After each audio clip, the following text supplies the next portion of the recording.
बच्चों, आज फिर बायो के लेक्चर में मैं आपका वेलकम कर रहा हूँ। आज हम कर रहे हैं इकोसिस्टम। हमने स्टडी किया हुआ है चैप्टर।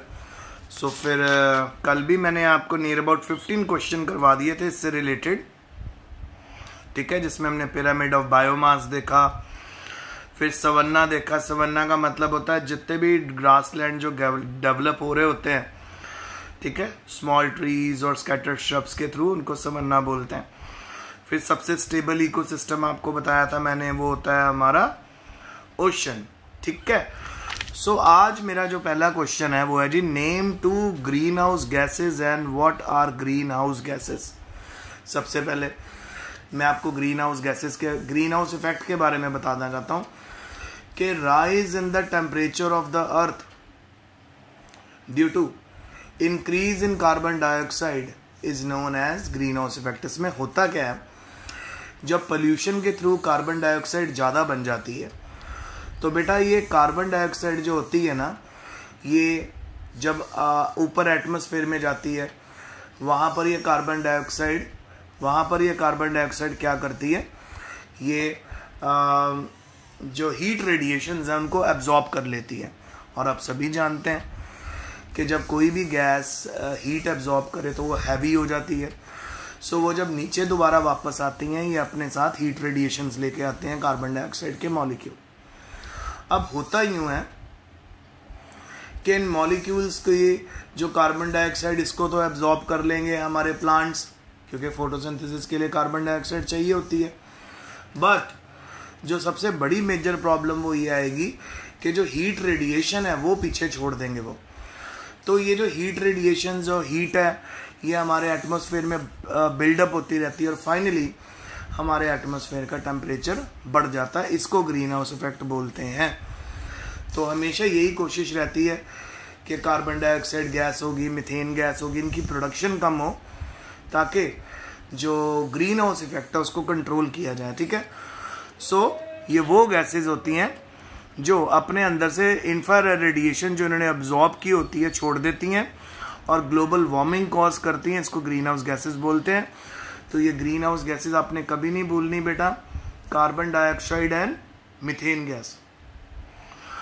अच्छा, जब हम फ्रेश वाटर बॉडीज को स्टडी करते हैं उस टर्म को क्या बोलते हैं? जैसे अगर आप लोग पॉन्ड को स्टडी करो, फिर आप लोग रिवर को स्टडी करो, उसको हम बोलते हैं limnology.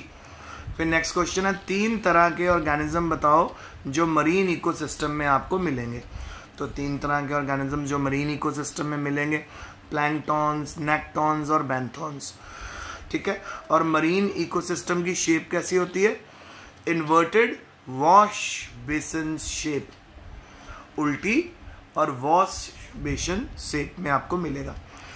Give the term for transitional zone between adjacent biomes, ठीक है।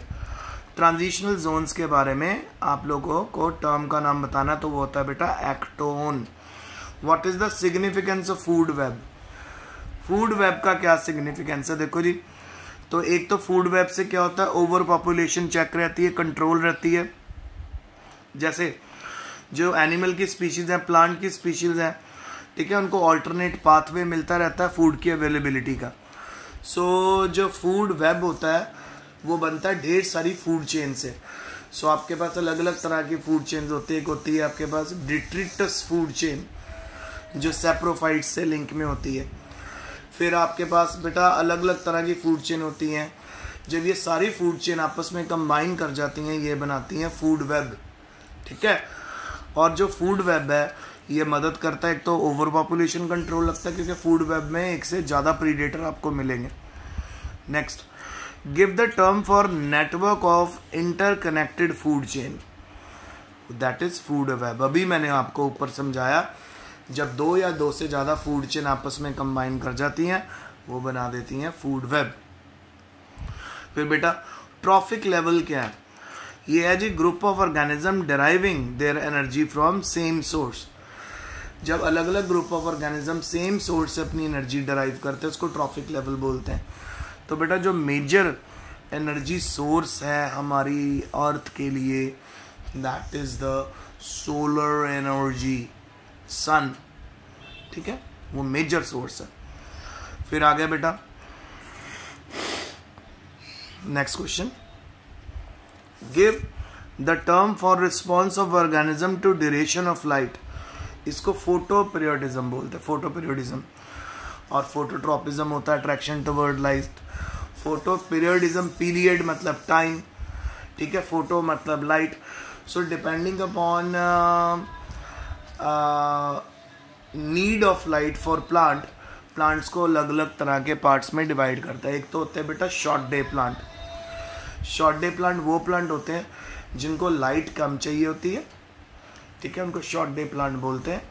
सो वो उनको अगर थोड़े ही लाइट मिल जाएगी उसके अंदर भी वो अपना फोटोसिंथेसिस भी कर लेंगे, ट्रांसपिरेशन भी हो जाएगी, मैक्सिमम प्रोसेस कैरी आउट कर लेंगे।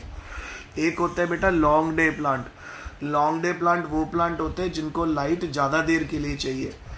फिर होता है day neutral plant. Day neutral plant होते हैं जिनको 12 आवर्स के लिए लाइट चाहिए और 12 आवर्स के लिए डार्क चाहिए। सो डे न्यूट्रल प्लांट्स के अंदर जो हमारी एग्जांपल है वो आ जाती है अपना मिराबिलस जलापा। मिराबिलस जलापा यानी 4 o'clock प्लांट, ठीक है। फिर आगे next, name the edaphic factors of an ecosystem. Ecosystem के एडिफिक फैक्टर्स के बारे में बताइए। एक तो है टोपोग्राफी, मिनरल एलिमेंट, पीएच कैसा है, बैकग्राउंड किस तरह की, ये सारे एडिफिक फैक्टर्स होते हैं। अच्छा बेटा, फिर 10% लॉ किसने प्रपोज किया था? तो 10% लॉ प्रपोज किया था बेटा लिंडेमैन ने। सो 10% लॉ मैंने आपको कल भी बताया था कि जब भी हम ट्रॉफिक लेवल्स में ट्रांसफर ऑफ एनर्जी स्टडी करते हैं, जब एनर्जी एक ट्रॉफिक लेवल से दूसरे ट्रॉफिक लेवल पे जाती है, सो जब ये एनर्जी ट्रांसफर हो रही होती है बेटा, हर स्टेप के ऊपर 90% एनर्जी वेस्ट हो जाती है, सिर्फ 10% ही ट्रांसपोर्ट हो पाती है। जैसे जो प्रोड्यूसर्स हैं, प्रोड्यूसर से प्राइमरी कंज्यूमर से सेकेंडरी कंज्यूमर, है ना, यानी प्रोड्यूसर से हर्बीवोर से कार्निवोर, जो एनर्जी ट्रैवल करेगी वो 10% ही ट्रांसपोर्ट हो पाएगी, 90% वेस्ट हो जाती है, लॉस्ट हो जाती है। फिर बायो एनर्जेटिक्स क्या होती है? एनर्जी ट्रांसफर्स को जो हम स्टडी करते हैं उसको बायो एनर्जेटिक्स बोलते हैं। फिर है जी, 2 फैक्टर्स बताओ जो डिटरमाइन करते हैं vegetation and soil type of ecosystem, temperature और रेनफॉल। ये 2 फैक्टर हैं जो डिटरमाइन करते हैं कि वेजिटेशन कितनी होगी, ठीक है, और किस तरह का वहाँ पर सॉइल होगा। सो ये होता है बेटा, जितना अच्छा वहाँ पे बारिश पड़ेगी, टेम्परेचर एक पर्टिकुलर रेंज में रहेगा, वाइबल रेंज में रहेगा, वहाँ पे प्लांट्स बहुत ज़्यादा लगेंगे। फॉर एग्जांपल मैं आपको बताता हूँ, कंचनजंगा, ठीक है, कंचनजंगा हमारे इंडिया में वो प्लेस है जहाँ पर बहुत ज़्यादा बारिश पड़ती है, कितने महीने वहाँ पर बारिश रहती है। सो क्योंकि वहाँ पे बारिश रहती है इसलिए उनको रेन फॉरेस्ट भी बोलते हैं। वहाँ पे आपको बहुत लार्ज अमाउंट में आपको वेजिटेशन वहाँ देखने को मिलेगी। अच्छा, प्रोड्यूसर्स को ट्रांसड्यूसर्स क्यों बोलते हैं? बिल्कुल बेटा, प्रोड्यूसर्स को ट्रांसड्यूसर्स इसलिए बोलते हैं क्योंकि प्लांट लाइट एनर्जी को केमिकल एनर्जी में कन्वर्ट कर देते हैं, ठीक है, इसलिए प्रोड्यूसर्स यानी प्लांट्स को हमेशा क्या बोलते हैं? ट्रांसड्यूसर्स। फिर how deep is sea producer are present. जो प्रोड्यूसर्स हैं सी के अंदर यानी जो प्लांट्स हैं कितने डीप तक होते हैं? 200 मीटर तक प्रेजेंट होते हैं सी में। फिर है जी, व्हाट आर बायोजेनेटिक न्यूट्रिएंट्स क्या होते हैं? The inorganic substance provided by earth which are required by organism for their body building and metabolism। तो जो इनऑर्गेनिक सब्सटेंस अर्थ प्रोवाइड करती है, ठीक है, और जिनकी रिक्वायरमेंट हमारी बॉडी में होती है, उनको बॉडी बिल्डिंग और मेटाबॉलिज्म्स के लिए रिक्वायरमेंट पूरी करने के लिए प्रेजेंट होना ही पड़ता है। तो ये वो इनऑर्गेनिक सब्सटेंस हैं जिनकी रिक्वायरमेंट लगी रहती है हमारी बॉडी में, जो बहुत ज़रूरी है।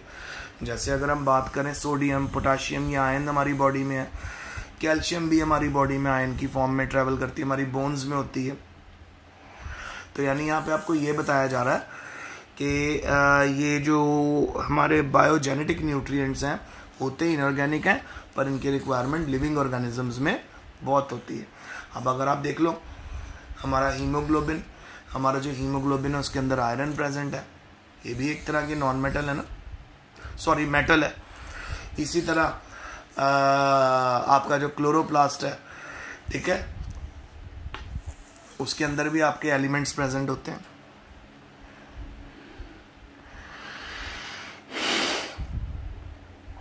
Which species can be named as dominant species? Dominant species वो स्पीशीज होती है जो सबसे ज़्यादा पॉपुलेशन में प्रेजेंट होती है, जिसको क्लाइमेक्स कम्युनिटी में हम फाइंड आउट करते हैं। आप नोटिस करो all over world human beings are dominating species. क्यों? क्योंकि ह्यूमन बींग्स की पॉपुलेशन बहुत ज़्यादा है। फिर उसके बाद नेक्स्ट है what is meant by nutrient immobilization. Nutrient immobilization एक प्रोसेस है जिसके अंदर कुछ कंडीशंस में सॉयल न्यूट्रिएंट्स बायोमास में एंटर हो जाते हैं माइक्रोब्स के, और अनअवेलेबल हो जाते हैं दूसरे ऑर्गेनिजम्स को। तो अगर न्यूट्रिएंट और ऑर्गेनिजम्स को अवेलेबल ना हो और वो पहुंच जाए माइक्रोब्स में, बैक्टीरिया में, वायरसेस में, तो उसको हम बोलेंगे इमोबिलाइजेशन। फिर आगे आ गया बेटा name major estuaries of India. तो हुगली मल्टा estuarine system, Adyar estuarine and Chilka lake, ये आपकी एस्चुरीज हैं। एस्चुरीज होती है जहाँ पे बहुत लार्ज अमाउंट में आपको फ्लोरा मिलेगी, प्लांट्स मिलेंगे, और जहाँ पर कटिंग, एफॉरेस्ट्रेशन, डिफॉरेस्ट्रेशन की मनाही होती है। Name the ultimate source of nitrogen in the ecosystem. So जो अल्टीमेट सोर्स है वो जी मॉलिक्यूलर नाइट्रोजन है जो एटमॉस्फेयर में मिलती है, और ये N2 मॉलिक्यूल की फॉर्म में मिलती है, इसमें ट्रिपल बॉन्ड होता है, ठीक है। सो बच्चों ये आज का लेक्चर था, प्लीज़ इसको अच्छे से पढ़ लेना, रिवाइज कर लेना। आई होप आपको आज समझ आ गया होगा। अभी वेरी शॉर्ट आंसर्स ही चलेंगे। Take care.